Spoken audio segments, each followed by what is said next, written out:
Captain Jae-woo Kim stared at the empty screen in front of him. 3 months had passed since the last message from Earth. 3 long months of silence that made his stomach twist with worry. The bridge of the research ship Taeguk felt cold and quiet, even with his crew working around him. "Still nothing, Captain," said Lieutenant Sungmin at the communication station. His voice sounded tired. They had been trying to reach Earth every day for weeks. The answer was always the same. Nothing. Jae-woo walked to the large window that showed the stars outside. The Taeguk was the farthest human ship from home. They had been studying a new planet when the communications stopped. At first, they thought it was just equipment problems. Space was big and signals sometimes got lost, but 3 months was too long. "Set course for home," Jae-woo ordered. Maximum speed. The ship turned toward Earth. The crew worked faster now. Everyone wanted to go home. Everyone wanted to know what had happened. The jump to hyperspace usually took 2 days to reach the Sol system. 2 days felt like forever. Dr. So-young Park came to the bridge on the second day. She was the ship's expert on alien life and cultures. Her face looked worried as she carried a data pad in her hands. "Captain, I picked up some alien signals," she said quietly. "I think you need to hear this." Jae-woo followed her to the science lab. So-young played the recording. Strange voices spoke in languages he had never heard before. The computer worked to translate the words. Slowly, text appeared on the screen. "Quarantine successful," the translation read. "Human system isolated. Silence field at full power. No ships in or out." Jae-woo felt his blood turn cold. "What does this mean?" So-young looked scared. "I think someone has trapped Earth, Captain. The aliens are talking about keeping us away from everyone else." The ship dropped out of hyperspace at the edge of the Sol system. What they saw made everyone on the bridge gasp. A huge wall of energy surrounded the entire solar system. It looked like a bubble made of blue and white light. The wall stretched in every direction, covering everything from the sun to the outer planets. "What is that thing?" asked Sungmin. Jae-woo tried to contact Earth again. The radio waves hit the energy wall and bounced back. Nothing got through. Nothing at all. "Take us closer," he ordered. The Taeguk moved toward the energy barrier. The closer they got, the stronger it became. The ship's instruments went crazy. Alarms started ringing.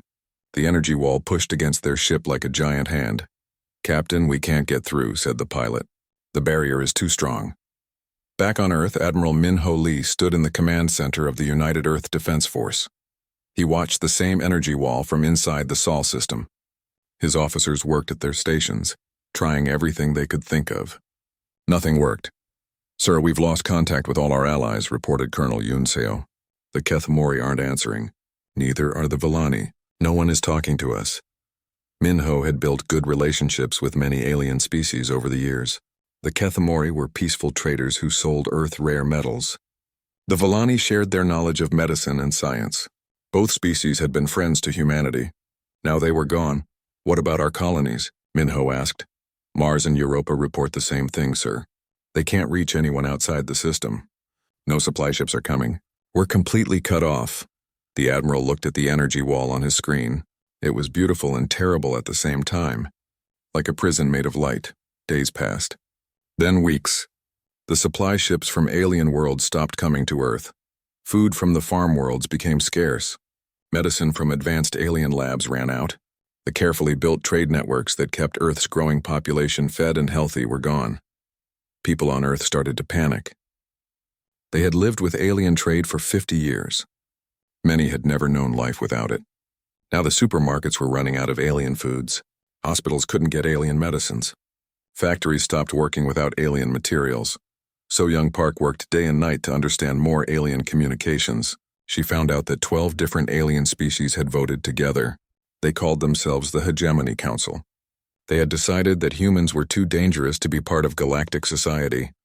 "They're afraid of us," she told Captain Jae-woo. "They think we're too violent. Too aggressive. They say we fight too much and can't be trusted."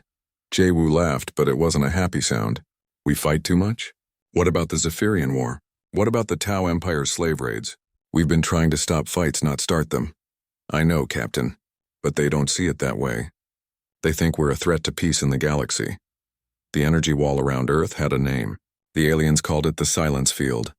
It was designed to keep humans trapped in their own solar system forever. No human ship could leave. No alien ship could enter. Earth was alone. Captain Jae-woo tried everything to break through the barrier. He flew the Taeguk around the entire solar system, looking for weak spots. There were none. The wall was perfect and complete. Admiral Min-ho Lee tried to contact the Hegemony Council directly. He sent messages through every channel he could find. He promised that humans wanted peace. He offered to follow any rules they wanted. The answers never came. The silence field absorbed every message. Months passed. Life on Earth became harder. Without alien technology and resources, many systems started to fail. People fought over food. Governments struggled to keep order. The dream of humanity among the stars was dying. But in the depths of space, the Taeguk kept trying. Jae-woo and his crew refused to give up. They studied the energy wall every day. They recorded everything about it. They sent their data back to Earth, hoping someone could find a way through. "We can't stay out here forever," So-young told the captain one day. "Our food is running low. Our air recyclers are starting to fail." Jae-woo nodded. He knew she was right. But the thought of going home empty-handed made him sick. Earth needed hope. Earth needed answers. All he had was more proof that they were trapped. The galaxy had turned its back on humanity. They were alone in the dark, surrounded by enemies who feared them. The silence was complete and terrible. But somewhere in that silence, something was waiting. Something that had been sleeping for a very long time was about to wake up. 6 months had passed since the silence field trapped Earth. Dr. Hyejin Choi walked through the empty halls of the Seoul National Museum. Most visitors had stopped coming.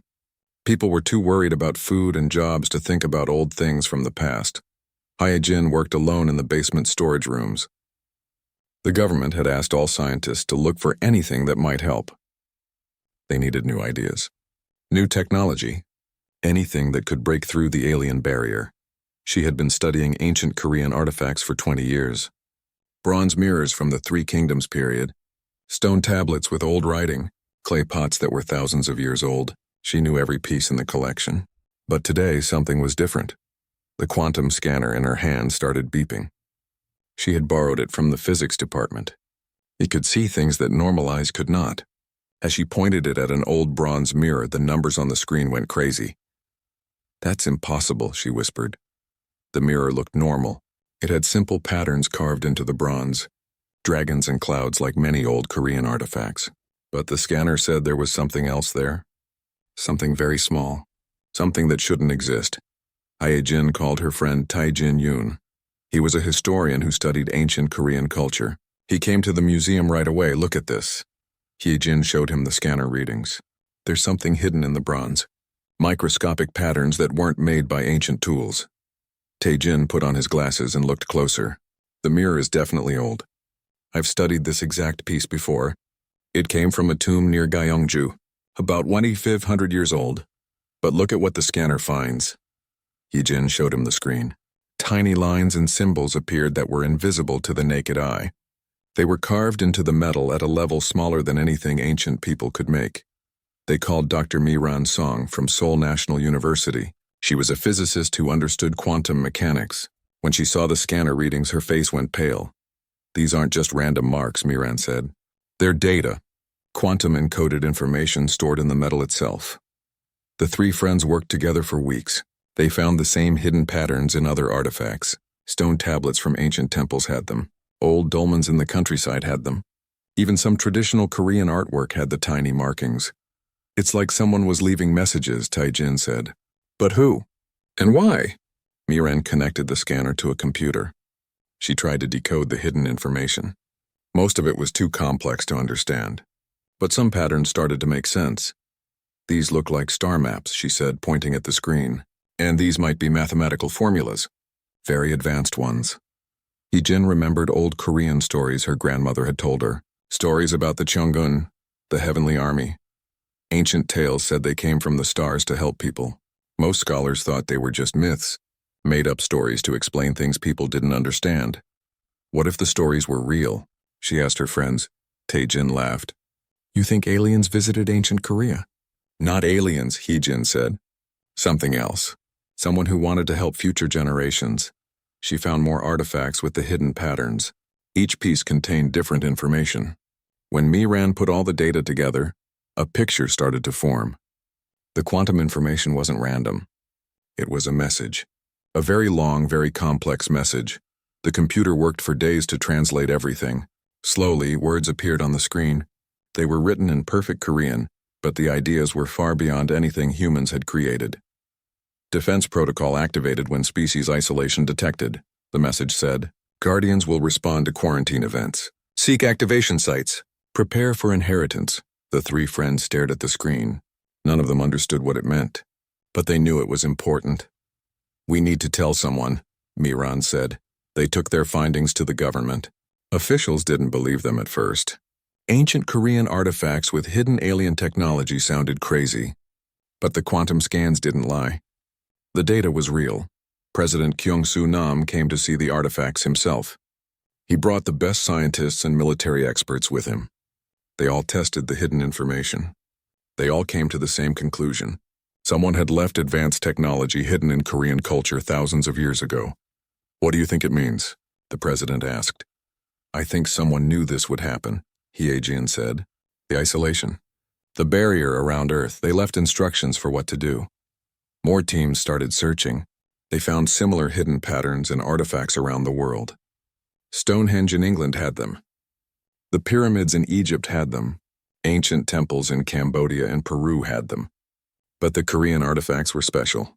They had something the others didn't. Activation codes, Miran explained to the president. The other sites have information, but only the Korean sites have the commands to turn everything on.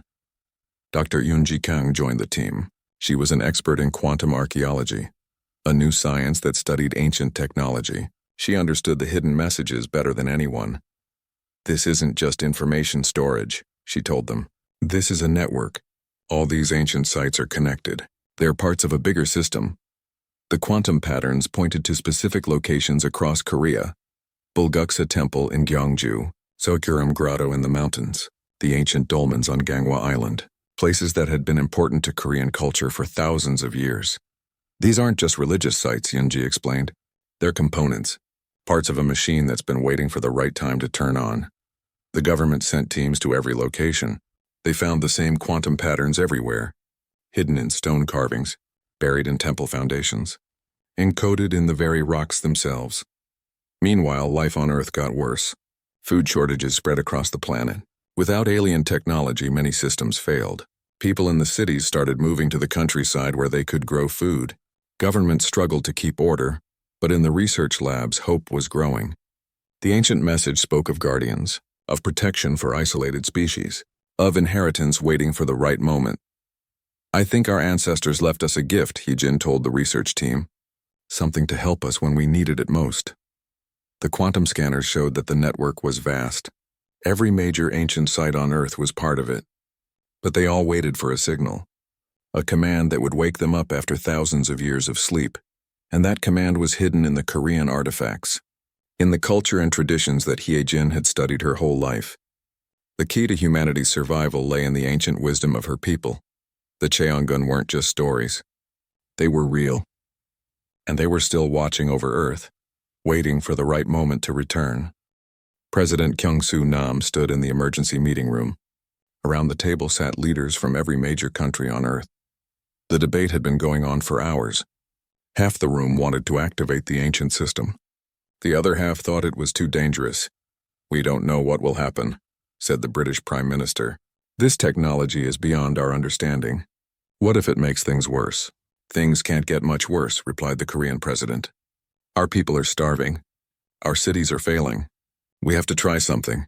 Dr. Hye-jin Choi sat quietly in the corner. She had explained the quantum findings to the world leaders 3 times. The ancient system was real. The activation codes were ready, but the choice to use them was not hers to make. The patterns are clear, she said when asked to speak again. The system only activates when a species is completely isolated. When they're cut off from galactic civilization. That's exactly what's happening to us now. The Chinese premier looked worried. But what if the system sees us as the threat? What if it's designed to stop dangerous species, not help them? Dr. Miran Song stood up. The quantum data includes safety protocols. The system tests for worthiness. It won't activate unless humanity passes certain requirements. What requirements? Asked the Japanese Prime Minister. Unity, Miran said. The decision must be unanimous. Every major government must agree. The system won't respond to division or conflict. The room fell silent. Getting every country to agree on anything was almost impossible. But the alternative was watching civilization slowly collapse. After 12 hours of debate, the vote was taken. Every leader raised their hand. Earth would activate the Cheongun Protocol. Dr. Yoonji Kang led the activation team to the first site. Bulguksa Temple in Gyeongju was peaceful in the morning light. Tourists had stopped coming months ago. Only monks and researchers remained. The quantum equipment was set up in the main courtyard. Yoonji held the activation device in her hands. It looked like a simple metal rod, but inside were quantum processors that could speak to the ancient network. Beginning activation sequence, she said into her radio. Similar teams stood ready at sites across Korea. Seokguram Grotto, the dolmens of Gangwon Island, ancient burial mounds that had stood for thousands of years. All waited for the same signal. Commander Dong Wu-shin watched from orbit aboard the space station Unity. His job was to observe anything unusual. Earth's defense satellites had been useless against the silence field, but maybe they could see what happened when the ancient system woke up. Yoonji pressed the activation button. At first, nothing happened. The temple looked the same. The old stones remained quiet and still, but then the quantum scanners started recording changes. "I'm seeing resonance patterns," reported Miran from her monitoring station. "The stone is responding to quantum frequencies." Across the world, similar reports came in. Stonehenge began humming with a sound too low for human ears. The pyramids in Egypt glowed with faint light that normal eyes couldn't see. Ancient temples in Cambodia started generating electromagnetic fields. But Korea was different. The resonance patterns were stronger here, more focused. The hidden technology built into Korean culture was taking the lead. Commander Dong-woo watched his instruments go crazy. "Soul control. I'm reading massive energy spikes across the peninsula. Something big is happening down there." The first ship appeared over Bulguksa Temple. Dong-woo saw it through his telescope and couldn't believe his eyes. The vessel was huge but somehow transparent, like a ghost made of metal and light. It flickered in and out of existence, sometimes solid, sometimes just a shadow. "Soul control, we have contact," he reported. Unknown vessel appearing over the temple. It's not quite real." More ships appeared over other Korean sites, then over ancient locations around the world. They were all the same. Massive ghostly vessels that seemed to exist in multiple dimensions at once. The ships didn't attack. They didn't move. They just floated above the ancient sites like guardians waiting for orders. Dr. Hee-jin felt a strange sensation in her mind, like someone was trying to talk to her without using words. The feeling got stronger as she stood near the activation device. Other people felt it too. Everyone at the ancient sites reported the same thing, a presence in their thoughts. Ancient and powerful, but not threatening. Like a parent watching over a child. Then the voice came, not through radios or speakers, but directly into every human mind on Earth. It spoke in perfect Korean, but somehow everyone understood it regardless of their language. "Children of Earth," the voice said, "we have waited long for this moment. We are the Cheongun, guardians left by those who came before. Your species has reached the time of testing." People around the world stopped what they were doing. The voice was impossible to ignore. It filled their thoughts with warm ancient wisdom. "Long ago we were created to protect emerging civilizations, to guard against those who would stop growth through fear. Your isolation has activated our purpose. But first you must prove your worth." President Nam felt the voice in his mind as he stood in the situation room. "What must we prove?" he asked aloud. "Unity and purpose, strength without hatred, the wisdom to protect others as you would protect yourselves. Show us that humanity can inherit our legacy." The ghostly ships began to move. They descended toward Earth's surface, passing through the atmosphere like they weren't really there. Some landed near the ancient sites. Others took positions around the planet. Commander Dongwoo tried to scan the nearest ship with his instruments. The readings made no sense. "The vessels exist in quantum superposition," he reported. "They're solid and not solid at the same time. Our physics can't explain how they work." Dr. Miran studied the energy readings from the ground. "They're not using normal technology. The ships manipulate space-time itself. They can exist in multiple realities simultaneously." The Cheongan voice spoke again. "We are the legacy of the architects, the first species to reach across the galaxy. They created us when they realized that advanced civilizations often destroy emerging ones. We wait, we watch, we protect. Hyejin approached one of the landed ships. Up close, it was beautiful and terrifying. The hull shifted between solid metal and translucent energy. Symbols that looked Korean but weren't quite right flowed across its surface. Your ancestors called us Cheongun because that was the closest word they had. The voice continued. We are indeed a heavenly army, but we serve life, not destruction. We serve growth, not control. The ship's hull opened like water parting. Inside, Hyejin could see corridors that seemed to stretch forever. Technology that looked both ancient and impossibly advanced lined the walls. Enter, the voice said. Learn, prepare. Your species stands at a crossroads. The galaxy fears you because you have potential they lost long ago. We will teach you to use that potential wisely. Across Earth, similar invitations were extended. The Cheongun ships opened their doors to humanity. Scientists, soldiers, and ordinary people were chosen to enter, to learn, to become something more than they were. But the silence field still surrounded Earth. The alien barrier remained as strong as ever. The Hegemony Council still kept humanity isolated. The field will remain until you are ready, the Cheongun voice explained. When you can prove that you will protect rather than conquer, the barrier will fall.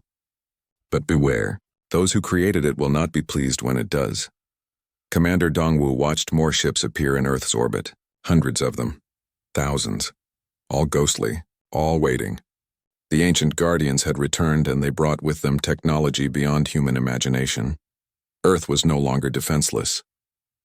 The god of war had awakened, and it would teach humanity to fight not for conquest but for justice. The galaxy that had feared human aggression was about to learn what that aggression could become when guided by ancient wisdom. The test had begun. The warning came from deep space sensors that the Hegemony Council didn't know humans had built. Dr. Ji-Hai Ko sat in Luna Station's command center, watching the incoming fleet on her screens. 200 ships from 12 different alien species, all coming to destroy Earth. They're not taking any chances, she told Admiral Min Ho Lee over the radio. The enforcement fleet has enough firepower to crack a planet. Fleet Admiral Seokjin Bae stood on the bridge of the Earth defense ship Seoul. Around him, the human fleet looked tiny compared to what was coming. 50 ships against 200. It should have been hopeless. But the ghostly Cheongun vessels floating nearby changed everything. All human ships maintain defensive positions, Seokjin ordered. Let the Cheongun take the lead. We're here to learn. The alien fleet dropped out of hyperspace at the edge of the solar system. Their commander was Admiral Thekvar of the Krillian Empire. He had fought wars across the galaxy for 50 years. Earth would be easy, he thought. Just primitive humans with basic technology. Deploy battle formation, Thekvar ordered his fleet. Scan for human vessels. This should be over quickly. But his sensors couldn't find the human ships. They could see Earth's small fleet near the planet. But the massive quantum signatures filling the system made no sense.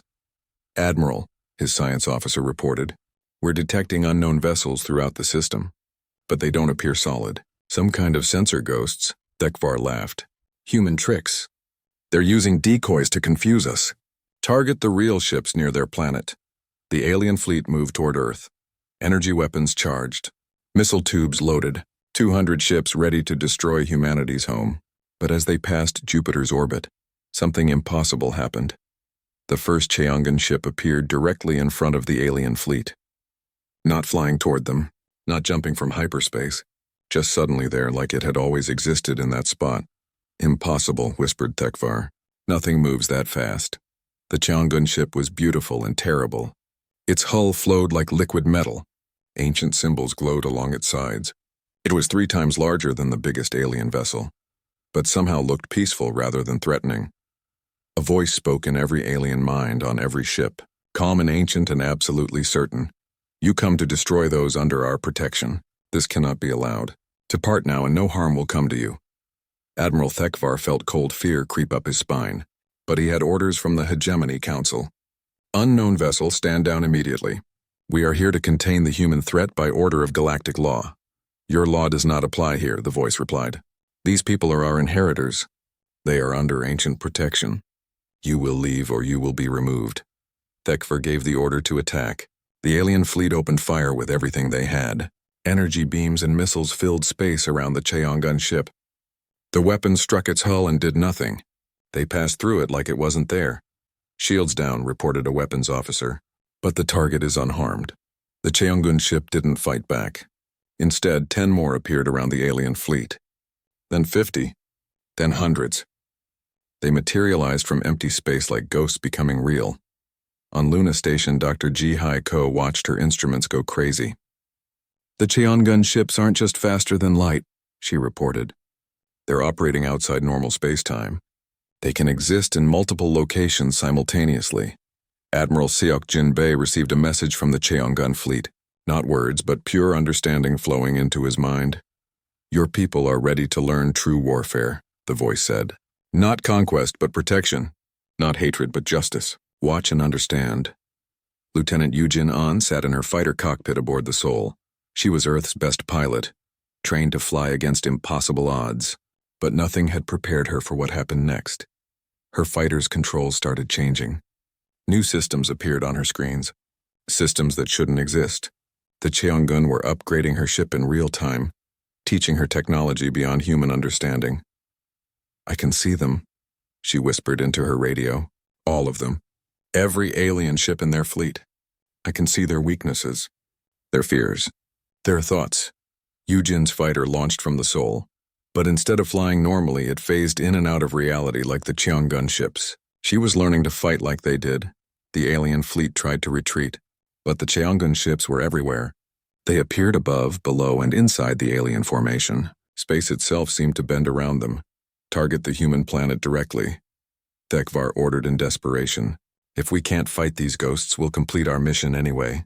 The alien ships turned their biggest weapons toward Earth. Planet-killer missiles launched.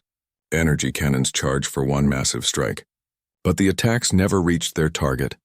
The Cheongun ships didn't block the weapons. They did something worse. They made the weapons cease to exist. Missiles vanished from reality. Energy beams dissolved into nothing. The attack simply stopped being real. "Admiral," his science officer reported, voice shaking with fear, "our weapons are being translated to parallel dimensions. The enemy isn't destroying them. They're making them exist somewhere else." Dr. Ji-Hai Ko watched the battle through quantum sensors. What she saw changed everything she knew about physics. "They're not just moving through space," she reported. "They're moving through reality itself. The Cheongun can edit what exists and what doesn't. The first alien ship disappeared, not destroyed. Not damaged, just gone. Its crew found themselves floating in space near a distant star, alive but powerless. The Cheongun had moved them somewhere safe but far away. "What are they doing to us?" Thekvar demanded. The ancient voice answered him directly. "We do not kill unless necessary. Your crews are safe in systems far from here. Your ships will join them. Your weapons cannot harm those we protect." More alien ships vanished. The hegemony fleet was dissolving like mist in the morning sun, but their crews were unharmed. The Cheongun fought with mercy that was more terrifying than any weapon. Lieutenant Yujin An felt her mind expanding as she interfaced with Cheongun technology. She could see across dimensions. She could feel the quantum foam that reality was built on. She was becoming something more than human. "They're not just teaching us to fight," she reported. "They're teaching us to be guardians, to protect life instead of destroying it." More human pilots joined the battle, each one learning impossible things, each one merging with technology that ancient beings had created to preserve peace in the galaxy. Admiral Seok Jin-Bei watched the last alien ships disappear from his screens. The enforcement fleet was gone. Not destroyed, but removed, sent to distant stars where they could do no harm. "Is it over?" he asked the Cheongun voice. "This battle is over," came the reply, "but the real war has not yet begun. The Hegemony Council will send more fleets. They will bring worse weapons. They fear what you are becoming, and fear makes even peaceful beings dangerous." Dr. Ji-Hai Ko studied the quantum readings from the battle. The Cheongun ships had demonstrated technology that violated every law of physics. They could manipulate space, time, and reality itself. And now they were teaching that same technology to humans. "We're not just getting new weapons," she realized. "We're evolving. The Cheongun are making us into something the galaxy has never seen before." The ghostly ships began to fade from normal space. But they didn't leave. They moved into quantum dimensions where they could exist without being seen, always watching, Always ready. Your species has passed the first test, the ancient voice said to every human on Earth. You fought for protection, not conquest. You showed mercy to those who would destroy you. The next phase of your inheritance begins now. High above Earth, the silence field flickered. For just a moment, the barrier weakened. But then it strengthened again, brighter than before. The field remains until you are fully ready, the Cheongun explained. When the galaxy sees what you have become, some will celebrate. Others will try to destroy you out of fear. You must be strong enough to protect both those who love you and those who hate you. The god of war had awakened, but it was not the god of destruction that the galaxy feared. It was the god of protection, the god of justice, the god that would teach humanity to be guardians of life itself. The emergency session of the Galactic Assembly had never seen so many species gathered at once. Representatives from 300 different worlds filled the massive meeting chamber on Nexus Prime. Fear hung in the air, like a toxic cloud. Counselor Vethron of the Hegemony Council stood at the center podium. His 3 eyes moved nervously as he addressed the crowd. The human enforcement operation has failed completely. Admiral Thekvar's fleet has vanished. All 200 ships and their crews are missing. Worried murmurs filled the chamber. The Krillian enforcement fleet was the strongest military force in known space. If humans could defeat them, what hope did anyone else have? The barrier around Earth remains intact, continued Vethron. But our sensors detect massive quantum activity throughout the human system. They have awakened something from the ancient times. Dr. So Young Park translated the alien news reports from her position aboard the Tiguk, still floating outside the silence field. Captain Jae-woo Kim listened with amazement as she explained what the galaxy was saying about Earth. They're calling us the inheritors of the void, So Young reported. They think we've gained access to architect technology, the same race that established galactic civilization millions of years ago. Jae-woo looked at the energy barrier that still surrounded his home. For months it had been a prison. Now it looked like something else. A cocoon, perhaps. Something that protected Earth while humanity transformed into something new.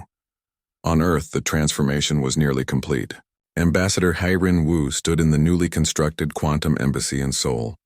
Around her, humans and Cheongun entities worked together. But it was getting harder to tell which was which. Some humans had merged so completely with Cheongun consciousness that they existed in multiple dimensions simultaneously. Others retained their human form but could manipulate reality with their thoughts.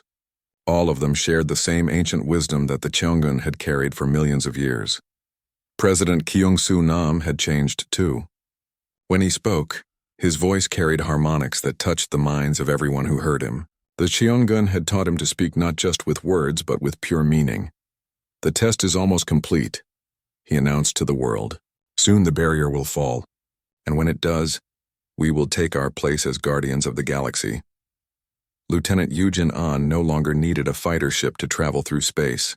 Her consciousness could cross star systems in seconds, carried by quantum fields that the Cheongun had taught her to navigate. She spent her time mapping the galaxy, identifying species that needed protection from the hegemony's aggressive policies. The Zephyrian refugees in the Outer Rim are still being hunted, she reported during a council meeting. The hegemony considers them pirates, but they're just trying to find a new home after their planet was destroyed. Dr. Haijin Choi had become something like a living library. The Cheongun had downloaded millions of years of galactic history directly into her mind. She knew the true story of every species, every war, every attempt at peace that had failed. The hegemony isn't evil, she explained to the human leadership. They're just afraid. Fear has ruled the galaxy for so long that most species have forgotten what courage looks like. The moment of change came without warning. Dr. Ji Hai Ko was monitoring quantum fields from Luna Station when every instrument she had went silent, not broken, just quiet, like they were waiting for something. Then the silence field began to change. Instead of keeping things out, it started calling them in. The blue-white energy barrier became a beacon that every species in the galaxy could see. Soul control, Ji Hai reported. The field is inverting. It's becoming a signal instead of a wall. Across the galaxy, every civilization with quantum sensors felt the change. The barrier around Earth wasn't falling. It was announcing something, declaring something. The humans were ready. The first alien ship to approach Earth wasn't from the hegemony. It was a small Kethmori trading vessel, piloted by an old friend of humanity named Kesistai. He had risked his life to reach the Sol system. "Earth ship," he broadcast as he approached the field. "This is Kesistai. I have news. The galaxy is in chaos. Half the Hegemony Council has resigned. They say humans have become something impossible."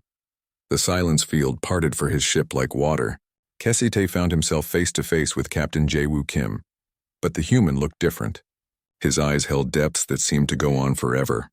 "Welcome, old friend," Jae-woo said. "We have much to discuss."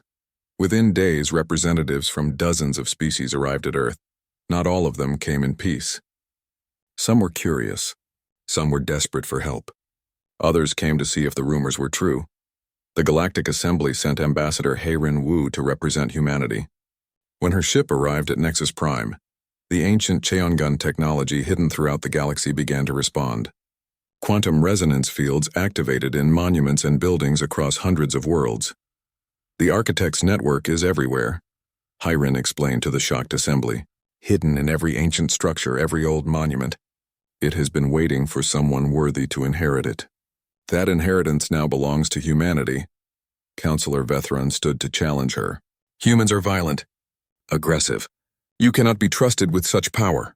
Heirin smiled with both sadness and understanding. "We were violent because we were afraid. The galaxy taught us to fear each other, but the Cheongun have taught us something else. They have taught us to protect." She gestured, and holographic images filled the assembly chamber. Human ships rescuing Zephyrian refugees, Earth's new technology healing poisoned worlds, quantum platforms being built to house homeless populations from failed colonies. "This is our gift to the galaxy," Heirin announced. "Not conquest.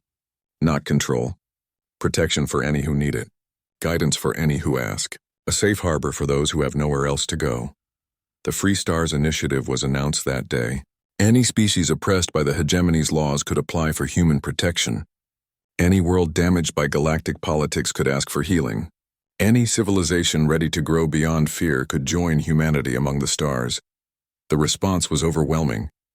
Within weeks, 67 species had requested alliance with Earth. Refugee fleets from across the galaxy began the long journey to Sol, where ancient Cheongun technology was building new worlds for them to inhabit. But not everyone celebrated. The core hegemony species saw Earth's actions as a threat to their control. They began preparing for war on a scale the galaxy had never seen.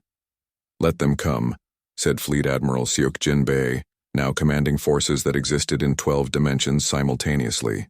"We are no longer the species they tried to imprison. We are the inheritors of the Architect's legacy. We are the guardians they created us to be." Captain Jae-woo Kim stood on the bridge of his new ship, a hybrid of human engineering and Cheongun technology. Through quantum sensors, he could see the first human expedition, preparing to leave the galaxy entirely. Their mission was to find other isolated species, other civilizations that needed protection from established powers. "Course laid in for the Magellanic Clouds," reported his navigation officer. "Quantum drives ready for transgalactic jump." As his ship prepared to depart, Jae-woo thought about the journey that had brought humanity to this point. From isolation to inheritance, from fear to wisdom, from prisoners to protectors. Behind them, Earth continued to change. Ancient sites around the world had become quantum beacons, calling to civilizations across the universe. The planet that had once been trapped by fear was now the center of a new galactic order. Children in Seoul learned mathematics that described 12 dimensions. Students in New York studied the history of species they had never met. Teenagers across Earth prepared for careers protecting life on worlds light years away.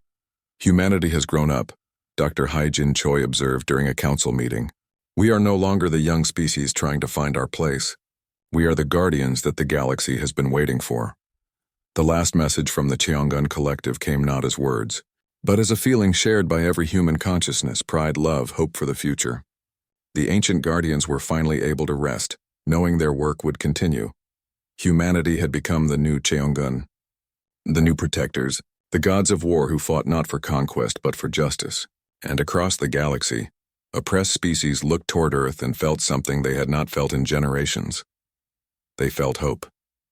The isolation had ended. The inheritance was complete, and the universe would never be the same.